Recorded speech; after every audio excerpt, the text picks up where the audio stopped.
I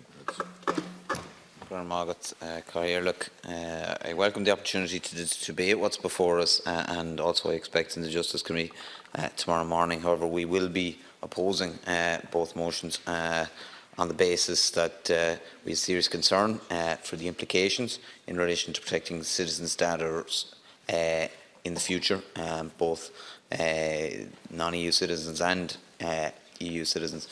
Although in principle interoperability means to connect the information contained in several existing databases, this initiative will in reality and in practice result in the creation of a new giant database containing personal information of millions of people, tens or indeed hundreds perhaps of millions of people in the longer run, information that is collected for very different purposes, both for migration control and crime prevention. And I think, and I'll return to this, both have been unfortunately somewhat conflated, despite the fact that they are quite different. But they have been conflated in this specific proposal. Ireland was authorised to participate in certain non-border aspects of the Schengen Acquis by Council Decision 2002-192 EC, principally in relation to police and judicial cooperation. I believe that there are already sufficient safeguards in place, with Ireland already availing of the Schengen Information System for security purposes, as well as being linked up to Europol, and indeed already signed up to other databases such as SIS, VIS, Eurodac and Entry-Exit. I note that the serious concern from the European Data Protection Supervisors, who warned the Parliament and the Council that interoperability would, and I quote, change the way legal principles have been interpreted in this area so far and would mark a point of no return. And they have called for extreme caution and a wider political debate before adopting the proposal.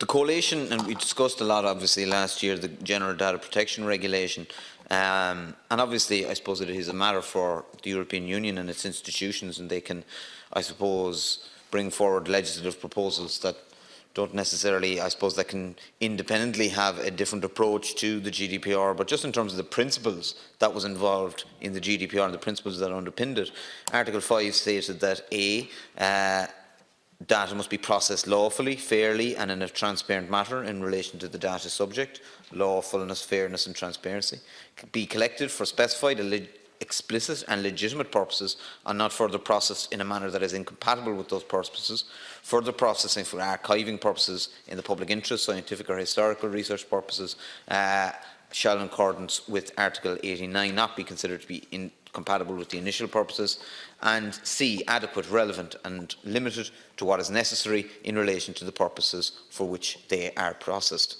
data minimisation. So it's unclear to me how this proposal complies with the principles that the GDPR outlined. It's unclear to me how the specified, explicit and legitimate purposes of the creation here of what is in effect a mega database that will, and it explicitly states, hold biometric data of citizens here and of third country citizens. It has been called Orwellian by some MEPs, and I would be inclined to agree that this is certainly a step in the wrong direction. By 2017, the Schengen Information System was accessed by more than 5.1 billion times by Member States. In opting into these protocols, we consent to other Member States having access to our citizens' information, much of which is personal in its nature. I quote now directly from the European Council's press release on the matter. The regulations introduce the possibility of using facial images for identification purposes, in particular to ensure consistency in border control procedures. It also allows for the inclusion of a DNA profile to facilitate the identification of missing persons in cases where fingerprint data, photographs or facial images are not available or suitable for identification. Now, that's the European Council stating that quite clearly there. Again, we will be granting all Member States the right to access such data. And once a person is on one of these databases, they cannot get off, and that might be despite the fact that they might have committed no criminal offence. There might have been a question perhaps around an asylum application or something like that, and yet this person is treated throughout the process and this follows them for the rest of their life. They're stuck on this database.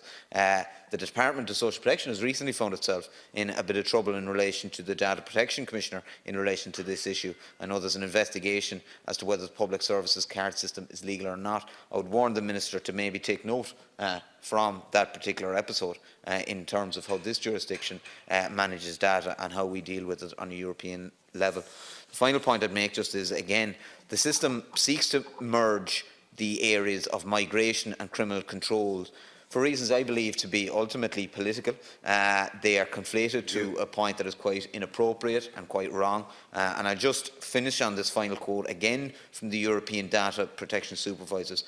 The repeated referring to migration, internal security and fight against terrorism almost interchangeably brings the risk of blurring the boundaries between migration management and fight against crime and terrorism. It may even contribute to creating assimilation between terrorists, criminals and foreigners, and I don't think we should have anything to do with that. Thank you, Deputy.